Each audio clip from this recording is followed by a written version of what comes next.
Habib Lutfi bin Yahya. Ya Allah, difitnah gawe kuburan palsu. Apa?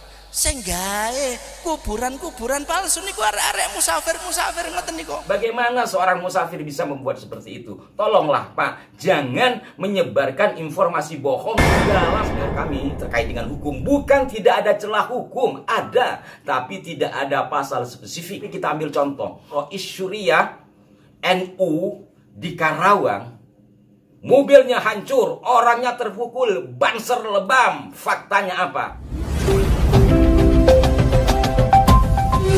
Assalamualaikum warahmatullahi wabarakatuh. Salam jumpa, salam sejahtera untuk Anda semua. Salam persaudaraan dari kami Aras 9 Channel.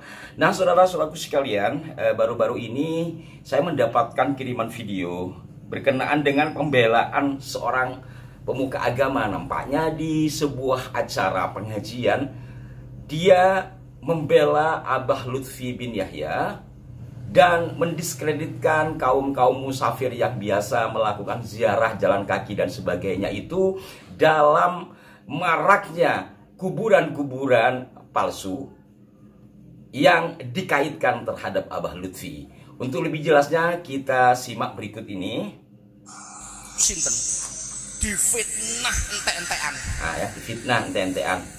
Habib Lutfi bin Yahya. Sampeyan delok media sosial, ya Allah, difitnah gawe kuburan palsu, difitnah motong sejarah, difitnah gawe sejarah palsu. Astagfirullahaladzim. Di cross check datang mriko para dulur, ternyata nopo? Sing gawe kuburan palsu niku arek-arek musafir ngoten niku. Coba. Sing ngaku-ngaku makrifat, terus moro-moro di atas namakno iki Habib Lutfi. Terus enten wong sing ngomong iki nek duweke makom kabeh akeh sakmono setor nang gone Habib Lutfi, ditemoni kali lari-lari. Petanisia niku. Petanisia niku anak buah Habib Lutfi. Terus napa? Ingat ya, Petanisia. Mas dijak gawe konten, Mas. Astagfirullah. Mantun ngoten difitnah membelokkan sejarah, gawe sejarah palsu tentang Jatman Thorikoh. Masya Allah, gawe buku sejarah NU disalahno, padahal beliau itu tidak ngerti. Sing gawe sejarah iku murid-muridé. Saya cukupkan sampai di sini. Ini setidaknya ada dua hal yang perlu kita luruskan, ya.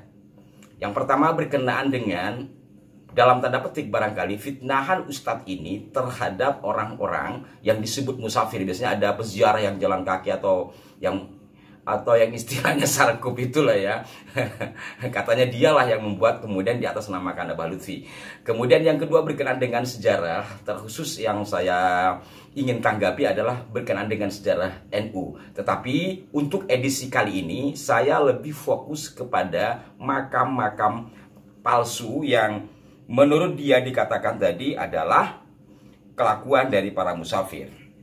Mungkin ada yang seperti itu. Tetapi dari sepanjang untuk di Aras 9 yang mengulas tentang adanya makam-makam yang dipalsukan. Kadangkala makamnya tidak palsu, tetapi identitas ahlul makamnya yang dirubah. Dan ini jelas-jelas tidak ada kaitannya dengan para musafir. Saya ambil contoh yang gamblang dan bahkan ini sangat viral, juga melibatkan Pemda Semarang pada masanya. Ya, saya buka di websitenya Pemda Semarang, dulu mengambil data dari itu saya ketika peletakan batu pertama untuk makam dari moyangnya Abah Lutfi, yakni Habib Thohe. Ternyata di situs Pemda Semarang tidak bisa dibuka seperti tampak dalam gambar. Entah apa sebabnya, apakah itu tanda tidak boleh dibaca secara umum atau bagaimana, wallahu a'lam ya. Saya coba baca sekarang di Tribun ya. Sekilas saja nanti kebiasaan kami untuk memperkuat data, kalau dari data yang bisa kami taruh di kolom deskripsi, kami akan taruh di kolom deskripsi. Biar nanti kita pelajari bersama siapa sebenarnya yang fitnah di dalam hal ini.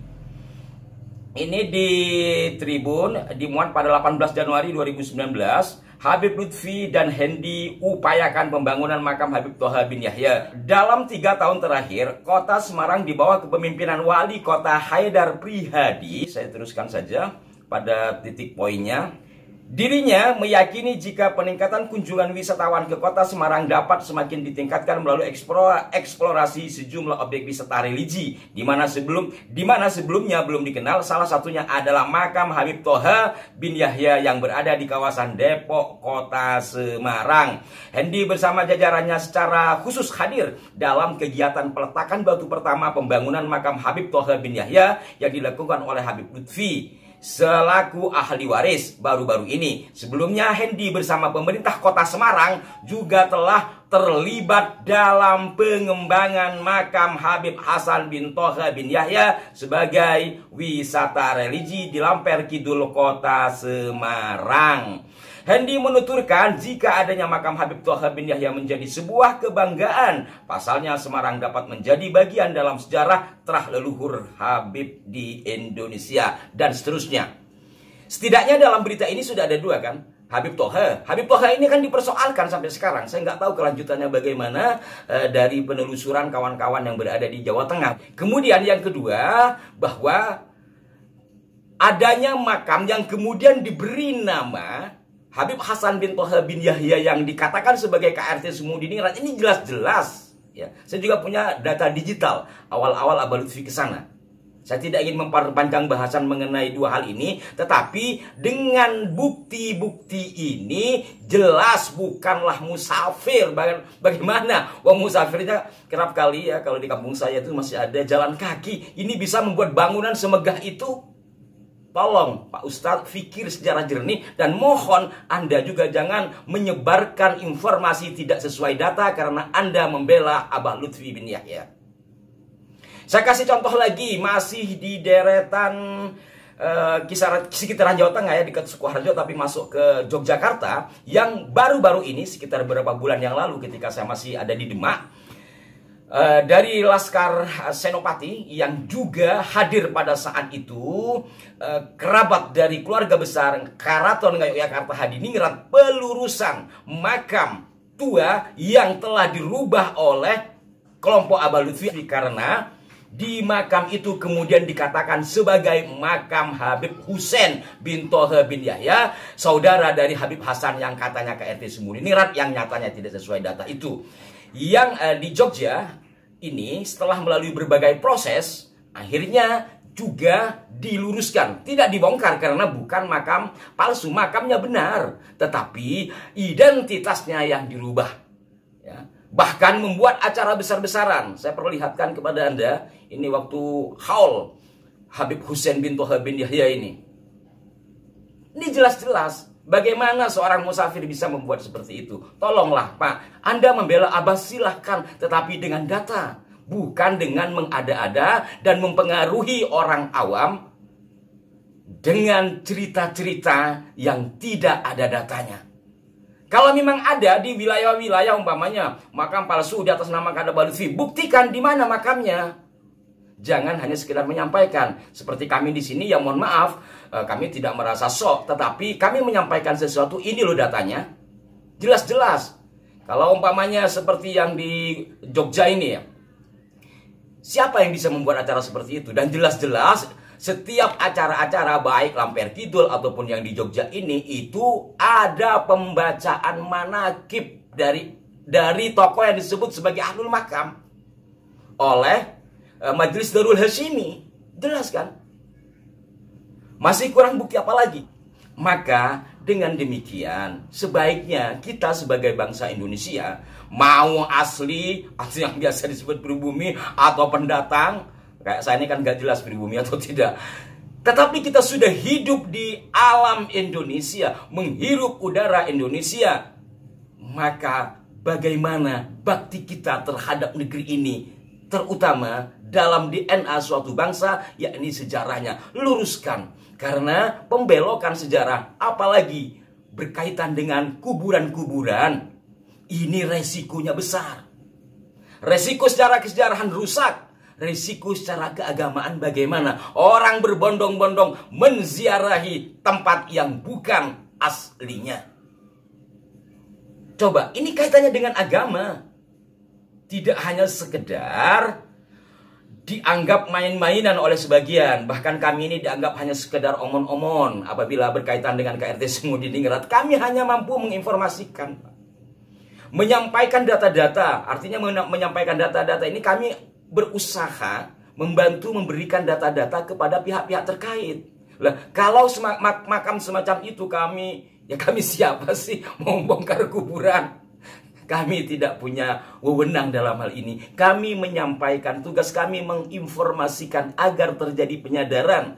Dan kerap kali kami ulang-ulang, itu sengaja dengan harapan tidak mati, tidak putus mata rantai penginformasian ini. Dengan harapan pada saatnya pemerintah terutama tergerak untuk meluruskan. Yang berstatus cagar budaya terutama. Kan banyak sekali yang sudah dirubah identitasnya. Berubah identitas ahlul makam berarti berubah identitas leluhur kita. Dan ada juga di antara kita yang menghendaki itu ke jalur hukum. Berkali-kali kami sampaikan, bahkan kami wawancara dengan senior kami terkait dengan hukum. Bukan tidak ada celah hukum, ada, tapi tidak ada pasal spesifik ya. Dari rentetan peristiwa yang berkaitan dengan hukum, tanpa mau merendahkan tatanan hukum di negeri kita, tapi kita ambil contoh bagaimana pengeroyokan terhadap Rois Syuriah NU di Karawang. Mobilnya hancur, orangnya terpukul, banser lebam. Faktanya apa? Cuma 2 tahun vonis. Sejumlah pelaku sudah ditangkap, tapi 1 sampai hari ini saya belum mendapatkan kabar. Maka menurut hemat saya dalam dunia penginformasian, menyampaikan, meluruskan itu lebih efektif ketimbang mengejar dari sisi hukum. Walaupun saya sangat berharap dari mereka-mereka atau mungkin termasuk Anda yang kerap kali nyinyir dengan masalah hukum, tolonglah Anda bergerak, luruskan. Ini juga negara Anda. Jangan hanya menyalah-nyalahkan. Mohon maaf jika saya dianggap terlalu gas, tetapi kembali lagi kepada bahasan awal bahwa Pak Ustadz yang menyampaikan tadi adalah sesuatu yang menurut saya fitnah terhadap musafir, sampai Ustadz itu memberikan bukti-bukti mana yang dibuat oleh musafir kemudian diatasnamakan Abah Lutfi. Salam hormat untuk semuanya. Mohon maaf jika ada kekeliruan. Wassalamualaikum warahmatullahi wabarakatuh.